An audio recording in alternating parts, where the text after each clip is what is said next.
On est de retour, donc après vous avez vu cette belle journée idéale, hein. Alors bien sûr elle a été tournée en 2 ou 3 jours, hein, sur différents lieux, mais c'était pour vous montrer des exemples de ce que l'on peut faire sur toute une journée en condensant toutes les activités.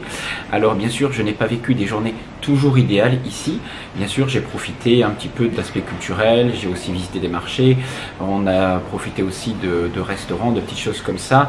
On n'a pas fait tout parfait, mais je voulais vous montrer un petit peu ce qu'on pouvait faire. Alors pas forcément bien sûr en Thaïlande, mais partout où vous irez, dans d'autres secteurs, dans d'autres endroits, particulièrement en été, hein, pour vivre ce qu'on appelle donc une journée de régénération. Alors qu'est-ce que c'est exactement que la régénération, la cure de régénération par rapport à peut-être ce que vous connaissez de la naturopathie, la cure de désintoxication et la cure de revitalisation.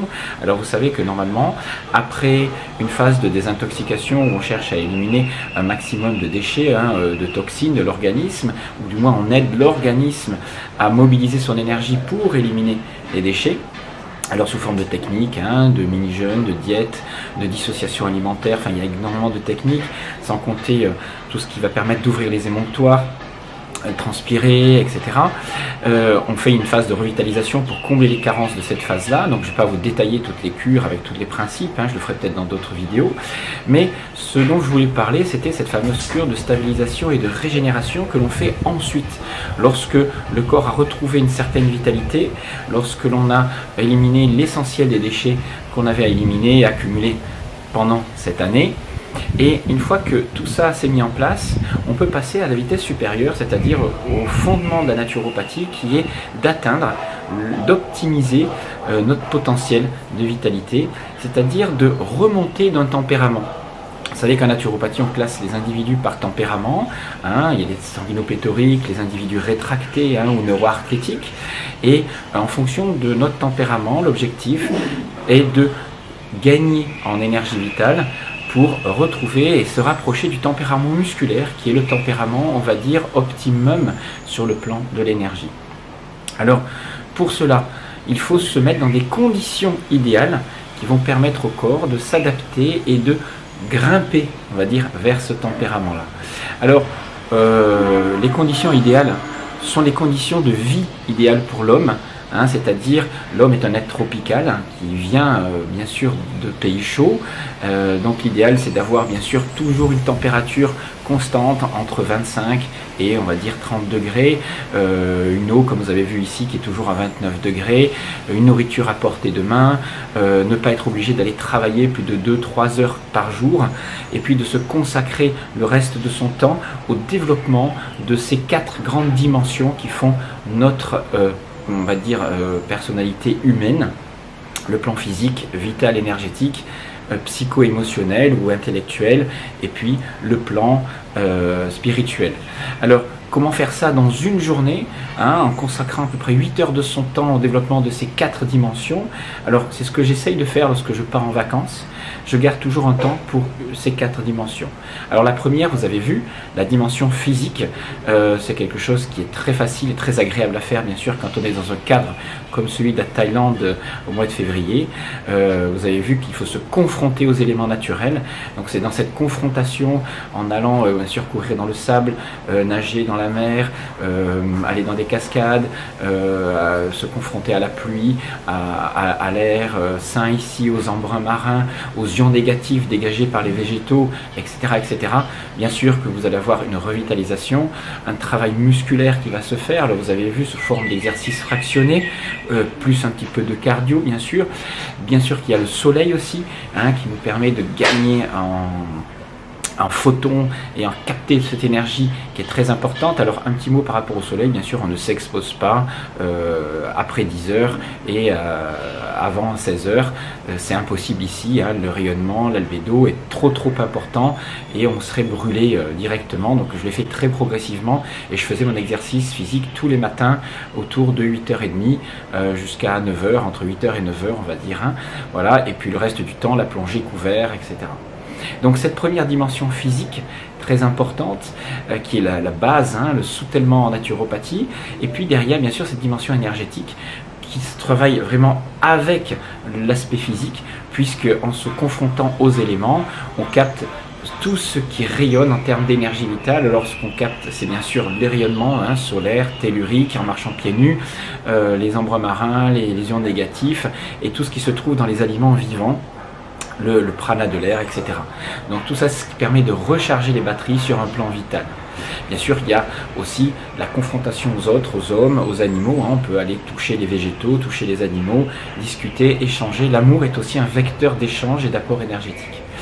Ensuite, il ne faut pas oublier que dans une journée, lorsque l'on bouge, lorsqu'on travaille, lorsqu'on fait des exercices physiques, il faut alterner les phases d'intensité, les phases, on va dire, de travail, les phases d'effort, où on va stimuler le système sympathique, c'est ce fameux système qui nous met dans l'action, et une phase de repos. On a alterné du moins ces phases de dynamisme avec des phases de repos qui sont très importantes pour recharger les batteries, avec bien sûr un sommeil de qualité la nuit, en ne se couchant pas trop tard, bien qu'ici on puisse vivre toute la journée, tout est ouvert, toute la nuit. Donc il ne faut pas se leurrer, l'occidentalisation est arrivée ici et peut nous induire dans des rythmes qui ne sont pas propres et intéressants pour nous. Alors, ces phases de repos, ça a été des moments de relaxation tout simple, de respiration, de méditation ou simplement de sieste. Une fois ces deux dimensions travaillées, il ne faut pas négliger donc la dimension intellectuelle et psycho-émotionnelle. L'important, c'est de vivre déjà des moments et de les partager. Moi, je pense que l'homme est fait pour partager les choses qu'il aime. Il y en a certains qui pourraient vivre ça tout seul. Il n'y a pas de souci, c'est pas interdit, mais lorsque l'on vit des choses un petit peu différentes qui sortent de ce qu'on vit habituellement, qui sont des belles choses, on a envie de les partager avec certaines personnes et sa famille, ses amis. C'est toujours intéressant de vivre ça à deux et de vivre des cures comme celle-ci à plusieurs en ayant la même ambition. Alors, pour conclure sur ce plan physique et énergétique, il faut bien comprendre qu'il y a des gens qui viennent en Thaïlande et qui vivent la nuit, qui s'enferment. Ils restent dans leur climatisation, ils font des trajets en voiture, ils passent un petit moment sur la plage, puis ils s'enferment à nouveau dans des bars, dans des restaurants, dans des boîtes de nuit. Donc on peut très bien aussi s'isoler tout en étant dans des pays merveilleux. Et certaines personnes ne savent pas vivre cette phase de régénération, bien sûr, même en vacances. Alors, je ne vous ai pas parlé de l'alimentation. Vous avez vu que ici, la réputation de l'alimentation thaï, elle est souvent un petit peu surfaite. On vous dit que c'est une super cuisine. C'est vrai qu'elle peut être excellente si elle reste brute et si on s'alimente selon, on va dire, les principes de l'alimentation locale. Vous avez pu voir qu'il y a beaucoup de végétaux, il y a du poisson, il y a un petit peu de riz. Mais attention, il y a aussi beaucoup de fritures, beaucoup de choses sucrées, de sauces très épicées qui peuvent être très destructrices et qui peuvent vraiment faire du mal. Donc je pense qu'il faut bien sûr faire les bons choix. Tout réside dans les choix que vous allez faire, peu importe où vous allez, on trouve toujours des bonnes choses et des choses moins bonnes. Alors pour ceux qui sont un petit peu au fait de l'alimentation dissociée, vous avez vu que je ne dissocie pas complètement, c'est-à-dire que je mange mes protéines avec un petit peu de riz toujours ou de pâte thaï, c'est-à-dire de féculents. C'est-à-dire que par rapport à mon tempérament, si je dissocie, je perds trop vite du poids, de la masse musculaire, donc je préfère associer légèrement, c'est-à-dire j'ai une partie féculent à, on va dire 20-30% en général dans mon alimentation, pour 70% protéines et végétaux ensuite. Voilà, donc ça c'est ma façon d'être, mais on pourrait très bien dissocier ici, faire du cétogène, du paléo, surtout qu'il n'y a pas de laitage, et on pourrait supprimer bien sûr les céréales, à part le riz, de toute façon on ne trouve pas grand chose. Juste un petit mot par rapport aux fruits, et on les trouve en abondance, beaucoup de fruits exotiques bien sûr, de papaye, de mangue, d'ananas, mais ce sont des fruits très sucrés, donc il faut faire attention à ne pas exagérer sur les taux de fructose, de glucose-fructose contenus dans ces aliments-là. On pourrait faire très bien des monodiètes sur une journée de fruits, ça pose pas de problème, sur un repas fruits de temps en temps, mais prendre ces fruits à la fin des repas ou même au milieu de la journée, une fois par jour, ça suffit largement. Moi je pense que pour moi c'est ce qui me convient. Maintenant si vous voulez faire des monodiètes de fruits, vous pouvez, c'est très très agréable. Je pense pas qu'il faille dépasser un jour de fruits comme ça, sinon les taux de sucre seraient trop importants. Juste pour revenir sur la façon de travailler l'exercice physique, je vous ai montré une façon de travailler sous forme d'exercice fractionné de musculation sur la plage, mais l'important c'est de bouger. Peu importe ce que vous faites, vous allez avoir des différentes façons de travailler, et je pense que l'aspect ludique est très important quand on part en vacances, quand on part en montagne, quand on part à la mer. On peut tout faire de façon très ludique. Alors il y en a qui vous proposent des séances d'entraînement très rationnelles, des séquences de yoga très organisées. Je pense qu'on peut faire ça de façon très spontanée, surtout quand on est en vacances, on a un moment, on trouve un endroit, vous avez vu, hop, il y a des escaliers, et bien on se fait une série de montées et de descentes d'escaliers, on prend un ballon, on s'amuse, on entend de la musique, on peut même danser sur la plage, on trouve un endroit très très beau, on peut faire une petite méditation, un petit mouvement de yoga. Gardez, conservez la dimension ludique et spontanée, surtout dans ces moments-là. Vous n'êtes pas obligé de faire à des heures précises quand vous n'avez pas forcément envie. Moi, c'est ce que je prône, un mode de vie spontané. Sur le plan intellectuel, sur le plan culturel, psycho-émotionnel, je pense que partout où l'on va, chaque jour que l'on passe, on doit apprendre quelque chose de nouveau.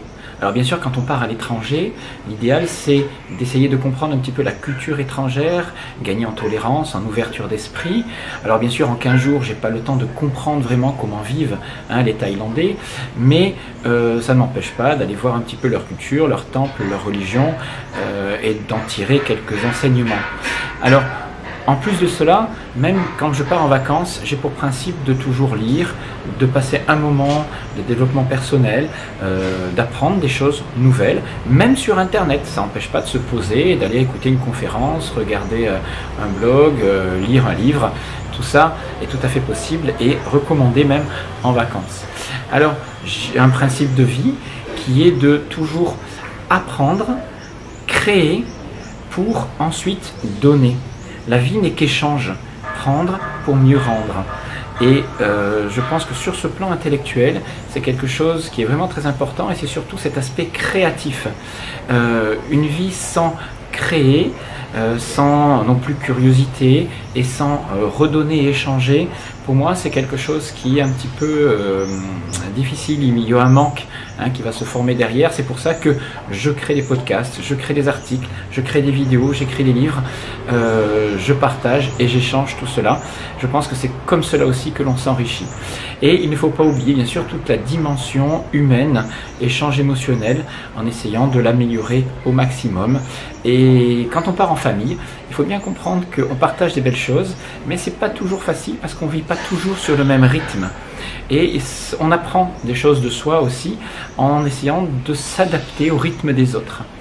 Voilà, donc pour un bilieu qui veut toujours faire plein de choses et aller de l'avant, eh bien, il faut savoir parfois être plus cool, plus tranquille, pour permettre aux autres de vivre à leur rythme aussi. Sur le plan spirituel, je ne suis pas du style, moi, à prier ou à faire de la méditation trop longtemps, à travailler dans ce genre. Je préfère me poser des questions de développement personnel, des questions existentielles, et surtout me demander au fond de moi qu'est-ce qui me fait vibrer. Pour moi, la spiritualité, c'est essayer de trouver son chemin de vie, bien sûr, ce qui nous anime et ce qui nous procure de la joie. Alors, quand on regarde autour de soi, on s'aperçoit qu'en Thaïlande et partout dans le monde, ce qui anime les gens, ce qui les fait se lever le matin, c'est le travail. C'est gagner de l'argent, gagner sa vie, c'est ce que je fais aussi habituellement. Mais quand on est ici, à un moment donné, qu'on peut prendre un peu de recul par rapport à ça, on peut se demander à quoi ça sert de gagner de l'argent, pour faire quoi ? C'est-à-dire pour acheter des habits, pour partir en vacances, se donner des moments comme ça de détente et travailler très très dur pendant des mois et des mois dans le froid, en hiver, en France, etc. Et souffrir dans un travail qu'on n'aime pas forcément. Donc il y a un moment donné où peut-être, en travaillant peut-être un peu moins, en faisant certains choix de vie, on pourrait peut-être arriver à dégager un peu plus de temps libre, de réflexion sur soi, se mettre dans une énergie qui nous conduise là où on est bien, là où vers ce que l'on aime vraiment, ce que l'on a vraiment au fond de ses tripes, au fond de soi. Alors ça me ramène un petit peu à une notion de ce que Spinoza disait. Il y a deux formes de joie interne, de joie dans la vie. Il y a ce qu'on appelle la joie passive, celle en fait qui dépend des autres. mes enfants sont bien, mes enfants travaillent bien, mes enfants ont de bons résultats, ou ma femme va bien, donc moi je vais bien. Mais cette joie-là, on dit qu'elle est passive parce qu'elle ne dépend pas de nous. Il y a par contre une joie qui nous appartient, celle qui ne dépend pas des autres, celle que l'on peut se procurer soi-même. C'est ce qu'on appelle la joie active. C'est celle qui reste là en vous lorsque vous avez tout perdu autour de vous. Vous n'avez plus rien. Imaginez que vous n'ayez plus de maison, vous n'ayez plus d'appartement, vous n'ayez plus de famille, vous n'ayez plus de travail. Qu'est-ce qui vous reste au fond? Alors bien sûr, c'est terrible de vivre des choses comme ça, mais au fond, ce qui nous reste, c'est ce que l'on a appris de soi, c'est les échanges avec les personnes que l'on aime, c'est les connaissances que l'on a en soi et que l'on peut restituer.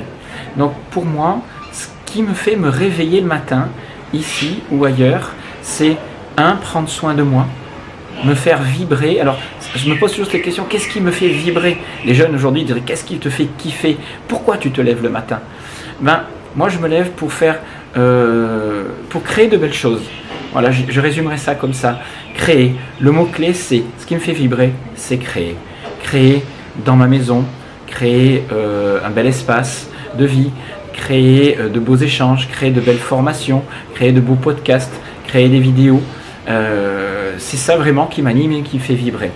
Maintenant, chacun a sa créativité, va l'exprimer dans des domaines différents.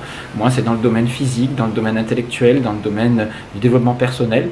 Mais pour d'autres personnes, ça peut être le côté artistique qui va se développer. Et c'est peut-être ça que je devrais développer aussi, parce que c'est peut-être ça qui me manque. Donc ça renvoie à une autre discussion, à une autre réflexion qu'on peut avoir aussi en vacances ou ailleurs. C'est où est-ce que l'on doit aller?